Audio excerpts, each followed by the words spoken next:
and welcome to our annual New Year's Eve Burning Bowl service. I know that it's a little chilly out, and so we're going to have an expedient process a little later on. I also know that whenever we have two services, there's a little feedback, but that's okay. On a Sunday, sometimes it makes it a little challenging for people to come back out. So I applaud you for being willing to be present with us tonight to bring in this very sacred time. So give yourselves a little round of applause. And God is faithful. Is that not true? Yes. Great is thy faithfulness. And not in the sense of being faithful like a person would be faithful. It just means that God is a sure thing, something that we can count on 100%, always present, always on time, with everything that is needed. So actually, it's we who are faithful. When we are faithful unto God, then all things unfold and work for our highest good.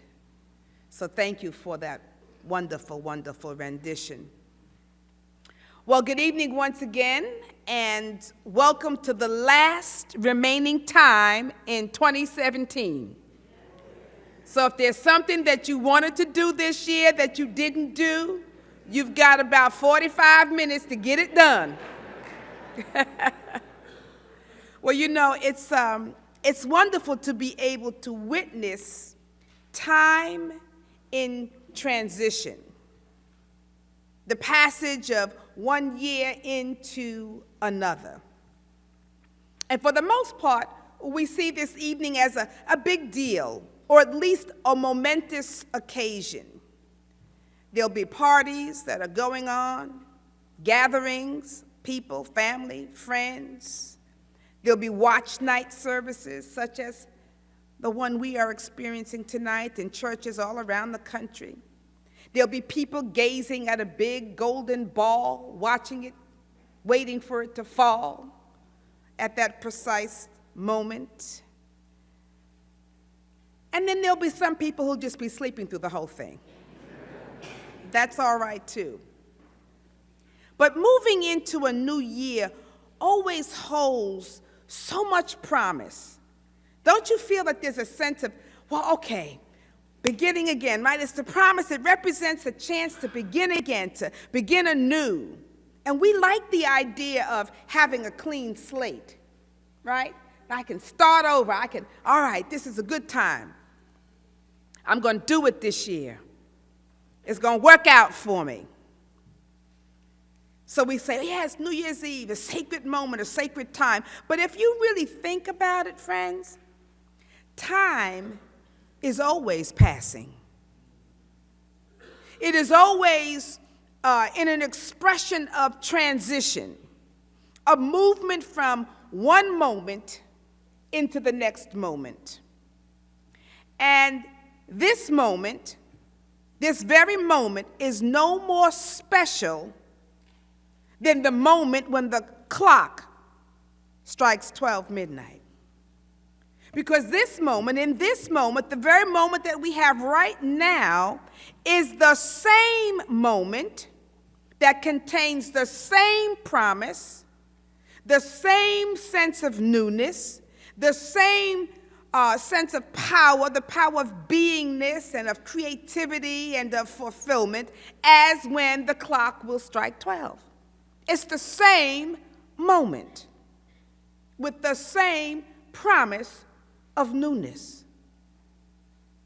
There are many things that are said about time.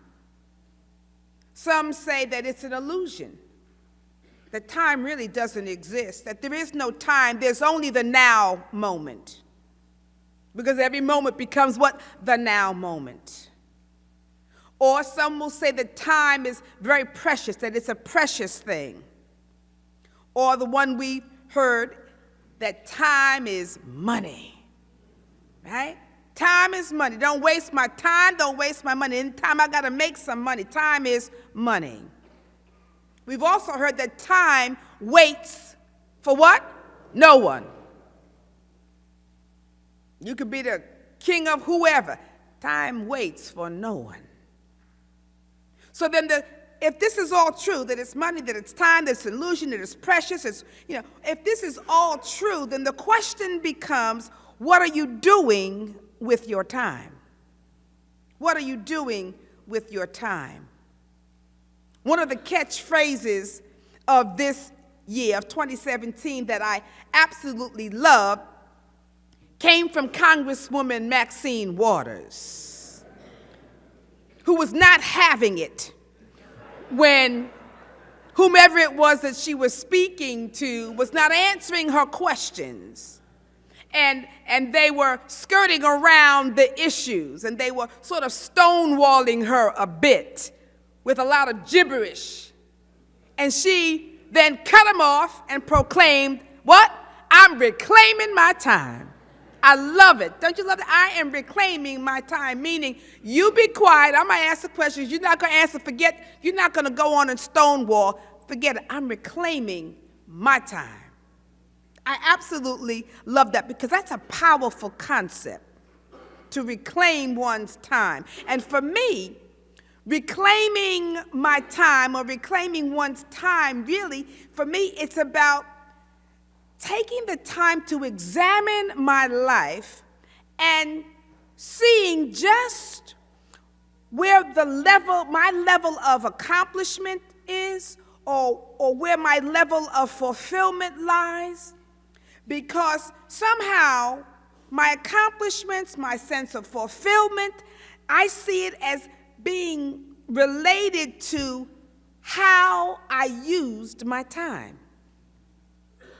So you can accomplish a lot according to your abilities and your skills. Everybody has that. But really, if you get down to it, what you've accomplished, what you achieve, what you do, has to do with how well you used your time. And here's the thing.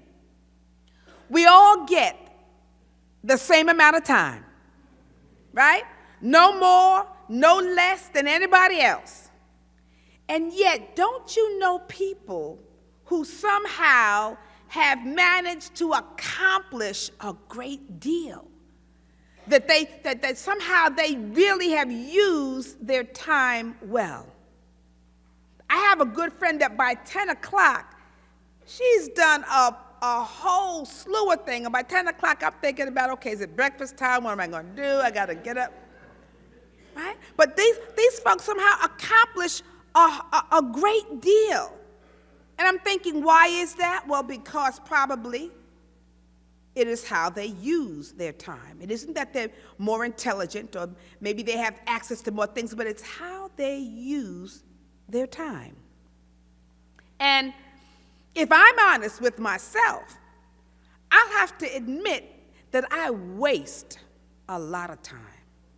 I waste a lot of time. I waste it doing mindless, insignificant things like watching TV.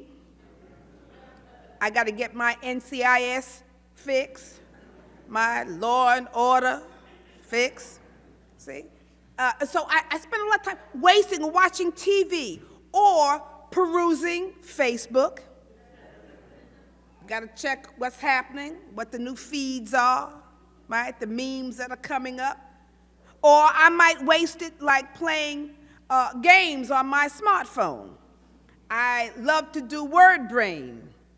My mother and I kind of compete, and I'm pretty good at it. I'm at a pretty high level.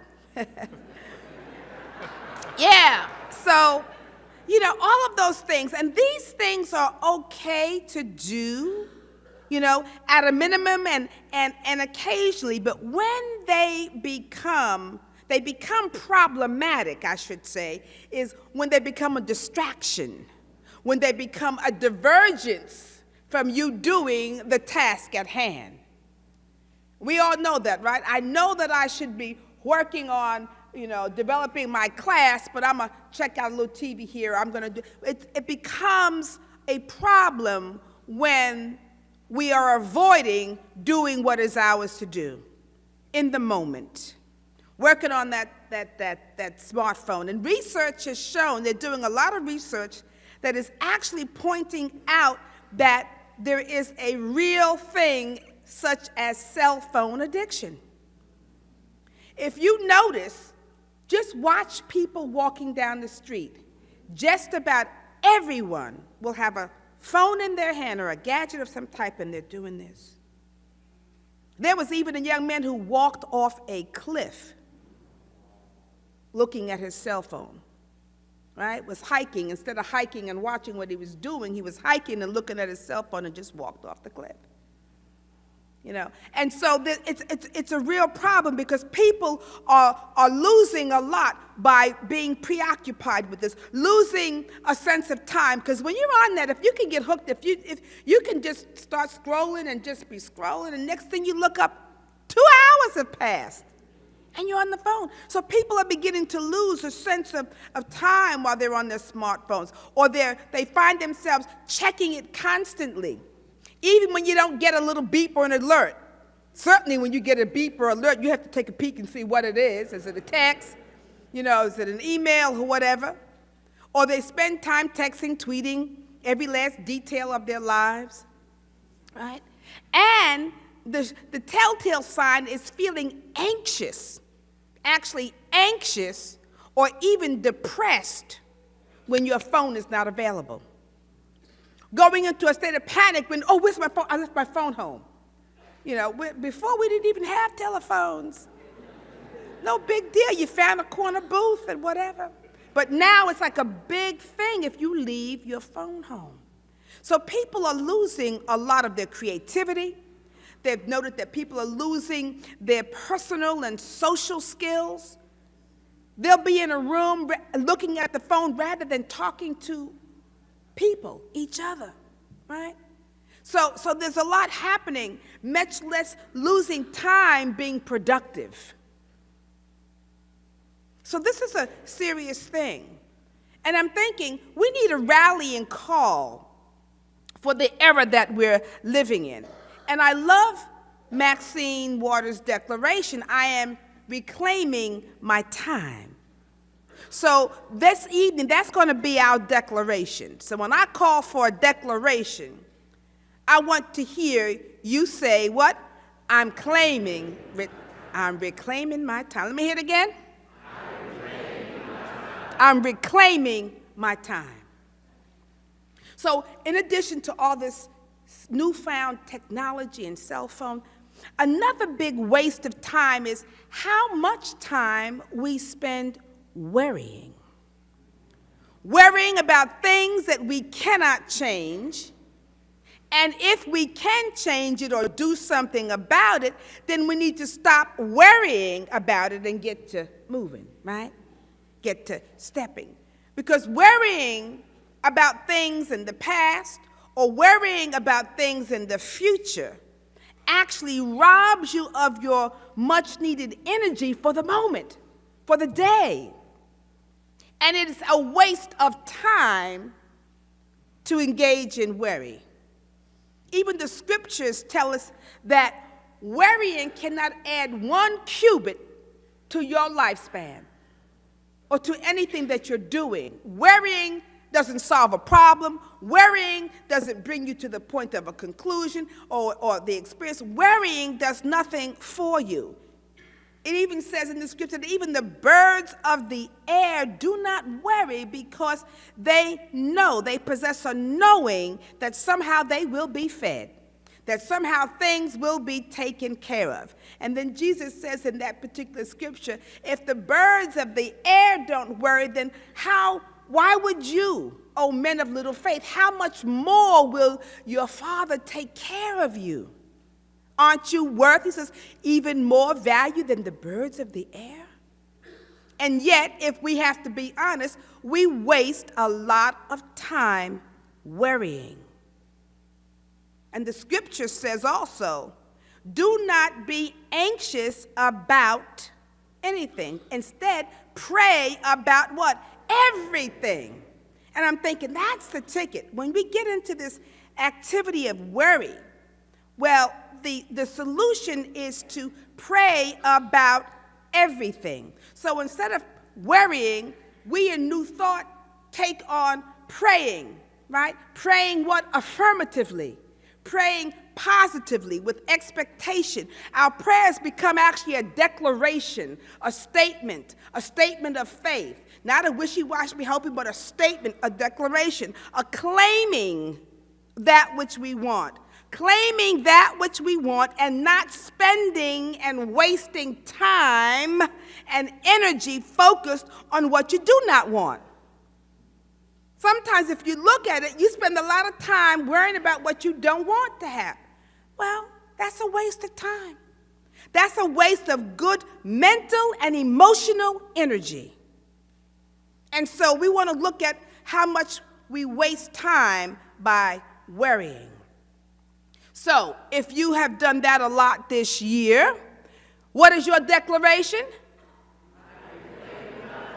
You got to claim your time. If you have found yourself worrying, you're going to reclaim your time. All right? Now, speaking of a waste of mental energy, every now and then, we need to check the level and the quality and the repetitive nature of our thoughts and our thinking. We need to check the quality because nothing is a good waste of time like thinking something over and over and over and over and over again. Now, this is a little different than worrying because when we get into a repetitive nature of thought, what I'm talking about is thinking the same thing over and over, but it might be about obsessive thinking. Or it might be about unfocused thought process, random entering mind chatter. You see, we waste a lot of mental energy by engaging unconsciously in a lot of mental mind chatter. All this, that we're not even conscious that's going on, right? It's not even useful thinking. It's not creative thinking. It doesn't necessarily, it's whatever pops into the mind that grabs our attention and we move with that. We focus on that. Instead of using our God-given power and ability to direct our thoughts, to direct them towards a purpose, towards a plan, towards some goals, towards some vision, to think with a purpose, to think with a vision. Because we know that thoughts are real things and they carry energy and vitality. And we waste that vitality when our thoughts are unfocused. You're just using that energy. Thoughts can be creative for you to create and manifest what you want in your life, but you need to be about the business of focusing and working with that and directing them so that the thoughts are maximized to their highest effect and highest level. Not just idle, wishy-washy thinking, but using our time to dwell consciously and creatively into that field of limitless possibilities. So that's even higher than just daydreaming about, but to actually to use your mind and your conscious awareness so that you can enter into the field of limitless possibilities and directing your mental energy and capacity, your God-given ability to think and to choose and to be conscious and to be aware so that you move and you take out. This is what faith is, drawing from the invisible into visibility through your imagination, through laying hold of substance of thought and energy. And so this is a great power we have, but we waste it. We waste it and waste our ability. And we don't yield much fruit with idle, wishy-washy. So we want to use the power of our minds consciously and creatively and not waste this precious gift. I was thinking today, I said, you know what? I want to stop. This is going to be one of my New Year's, not a resolution, but this is something I'm deciding to do. We have to stop having conversations in your head with people that aren't present.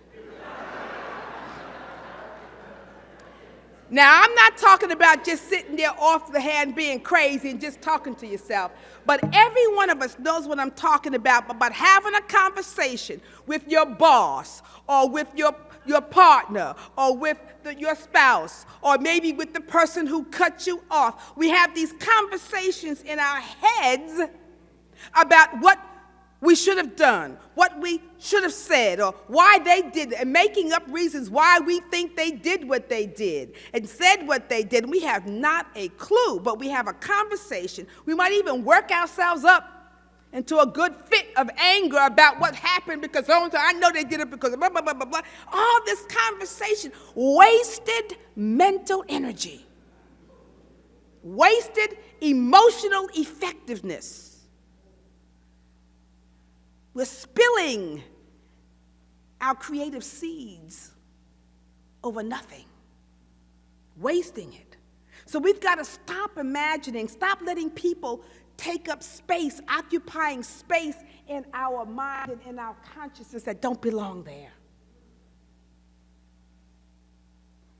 So we're going to do, when you find yourself having a conversation in your head with somebody that is not there, what's your declaration?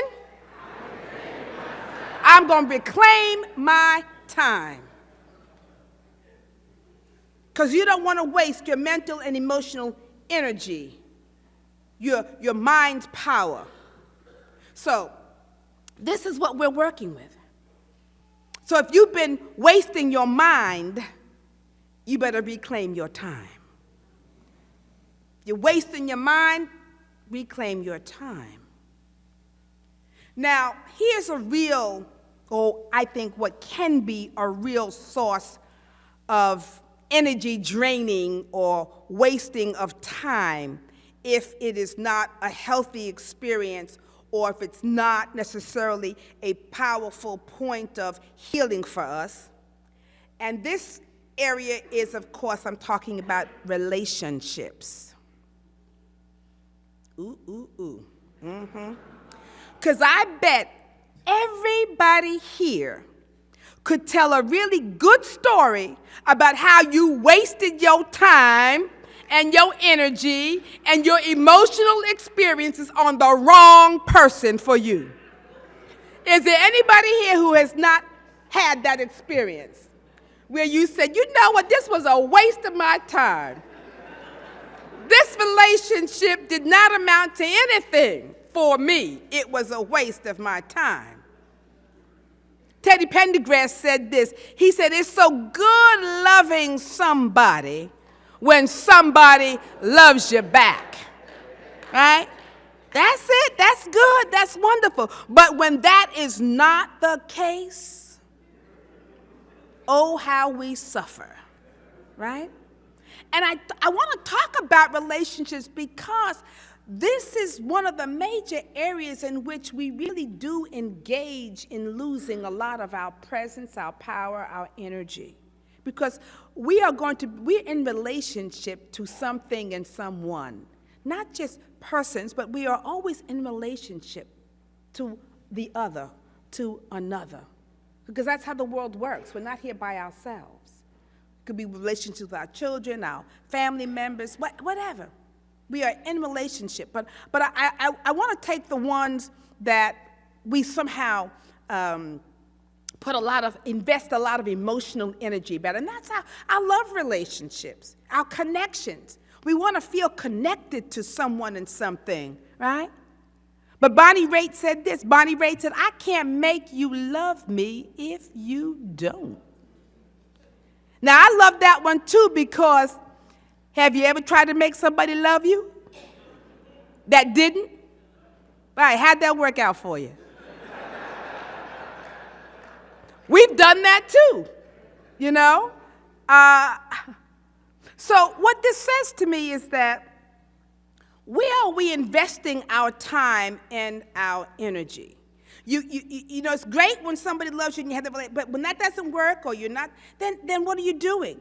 And you're still pouring into. Sometimes we are conditioned to think, I must continue to pour into this relationship. And that's fine if that is really what the Spirit is calling for you to do. But here's a quote that someone said, that if you're giving your all and it's still not good enough, you're giving it to the wrong person. Don't you love that? If you're giving your all and it's still not good, at some point you say, you know what? I'm wasting my time and my energy here. Now, I'm not advocating that, because we also live in a society that's very quick, a throwaway society. The moment somebody doesn't do what we want, go next. I'm not talking. So there is something to be said about working, in a healthy manner. But if you've come to the conclusion that this is not for you, then we make the choices we need to make, and we make our declaration, which is what? I'm reclaiming my time. I got to reclaim my time. Now, here's a good thing about relationships, because we can use them to help us to wake up, right? Because what they will do is they will show you your growing edges. If you're in relationship, not only personal relationship, but a relationship to you, again, children, boss, that relationship is going to show you your growing edges, meaning that it's going to show you the point where you may need a little bit more work, right? Or it'll show you where you need to heal on what some issues, because if you didn't have the relationship, there's nothing else to reflect back to you where you are and how you're showing up and what you're putting out there. So relationships can be a good mirror to sort of wake you up and to recognize, oh, wow, okay, I'm struggling here. Why am I having the same conflict over and over again? I keep changing my partners and spouses, whatever, and doggone it, I keep getting the same kind of people. Until you recognize that it's you, right? You're the consistent denominator in all this stuff. Then you look at, wait a minute, there must be something I need to see. I need to learn. And so it's very powerful, because when you're conscious enough in a relationship, you can be fully present to the relationship. It can be something that is positive and helps you to grow and helps you to unfold. Someone said this, says, never get mad at someone for being who they've always been. Be upset with yourself for not coming to terms with it.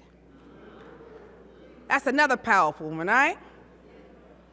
Because we get upset, I want you to be different. When they've always been this way. They were probably that way when you got together. But maybe you thought, well, it'll change, they'll change. When we get married, when this happens, it's going to be. No. They have been that way. They were that way when you met them. They're going to be that way throughout the process. So it says, why are you upset? Right?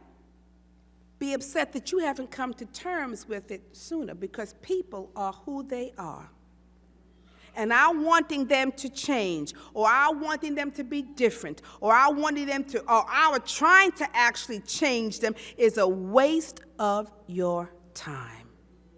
Have you ever tried to change another human being? Can't do it. Can't do it.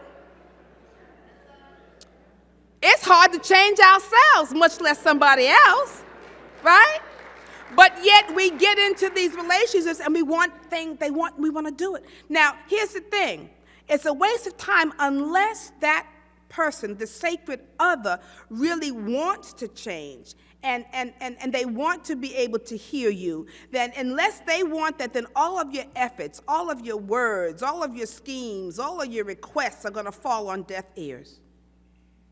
You'll just be spinning your wheels. So you have to look at yourself and then see what choices you need to make. Instead of trying to change them, the question, what choices do I need to make? Either accept them as they are or change yourself. But trying to change them is not going to work, I'm telling you.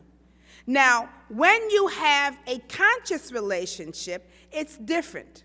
When the two parties are awake in the relationship and they want to agree that, well, let's see how we can work together to change by working what? On ourselves. By being aware of what is it in me that needs to change. What is it that in me that's upset with this behavior? What is it in me? Doesn't mean that the behavior doesn't need to change, but it's our response to it that we can only have control over. So we want to be able to look at that. So you want to change what makes you upset. Change how you what it says about this, what this relationship is saying about you. You want to change what your perceptions are. Whatever it is, you want to get a clear picture on what it is that you need to do and to change. And sure, you can share that with your partner, with the sacred other. And hopefully, if they're conscious and awake enough, they may be able to hear you, and they then might make the choice to change within themselves. But it is what? Their choice. Just as you will have your choice. Eckhart Tolle said this. He said, never before have relationships been as problematic and conflict-ridden as they are now. As you may continue to pursue the goal of salvation through a relationship, and how many times did we think if I was just, found that good person, then my life would be different, I'd be saved. He says, you may continue to pursue the goal of salvation through a relationship, but you will be disillusioned again and again. But if you accept that the relationship is here to make you conscious instead of happy, then the relationship will offer you salvation, and you'll be aligning yourself with the higher consciousness that wants to be born into this world. Now that's powerful, but did you catch the powerful phrase, right? That this relationship is here to what? Make you conscious instead of happy. That's powerful. Because most of the time we think, well, you're going to make me happy. You know, you're going to we're going to live happily, what? Ever after.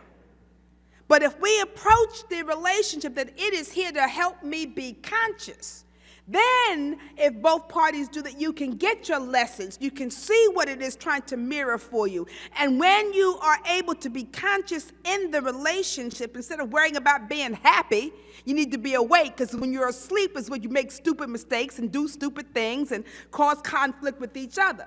But when you are awake and when you are conscious and when you are connected, you make better choices. And when you make better choices, the relationship has an opportunity to work for the highest good of what all concerned in the process. So that's a powerful thing. What if you were to look at all your relationships as that which is here to make you conscious? Working with your children, your boss, whatever, that relationship is there to teach you. As we would say, it's to teach you something, but it's to wake you up. And the more you're suffering and the more that means the deeper you need to wake up. There's something trying to be birthed in you, something trying to present itself to you about change and transformation and growth, something that's needed for your soul.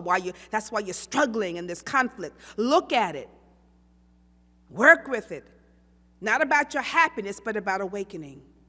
It's very powerful for you to do.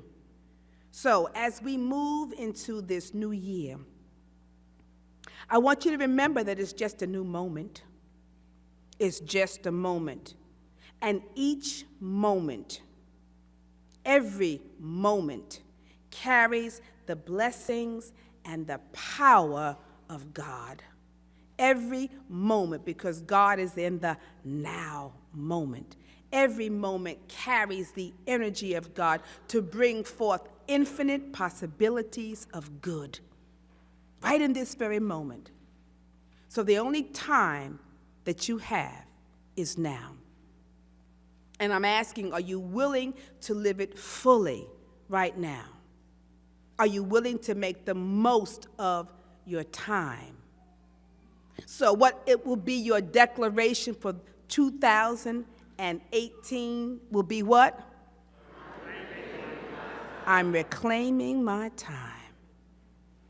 And I looked at the bulletin, and the bulletin was selected before the talk title.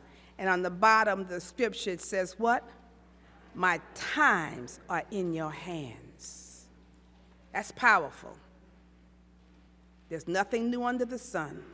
For everything, there's a purpose and a season and a time for everything under heaven. God's got everything. It's all worked out. Your time is in God's hand. But what you're doing with the time that you have is in your hand. So you need to reclaim your time and make it good. Name it good. So, namaste and blessings for that.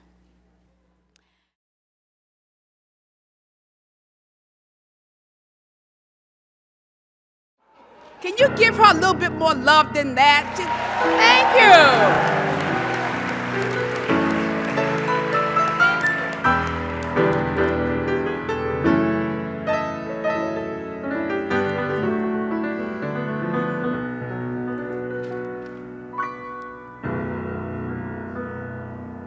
There was a time in my life, thought I had to do it all by myself. I didn't know the grace of God was sufficient. Didn't know the love of God was at hand. But now I can say, if you are discouraged, struggling just to make it through another day, you gotta let it go. Gotta let it go. You gotta let it all go. And this is what you have to say. I release and I let go. Let the Spirit run my life. And my heart is open wide. Yes, I'm only here for God. Struggle, no more strife.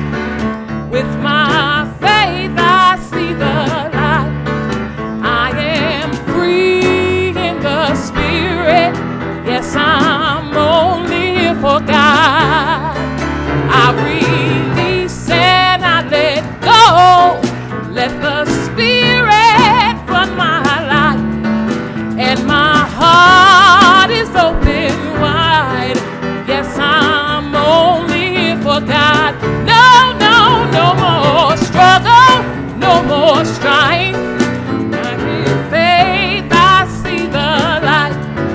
I am free in the Spirit. Yes, I'm only here for God. I release and I let go. Let the Spirit run my life. And my faith is open wide.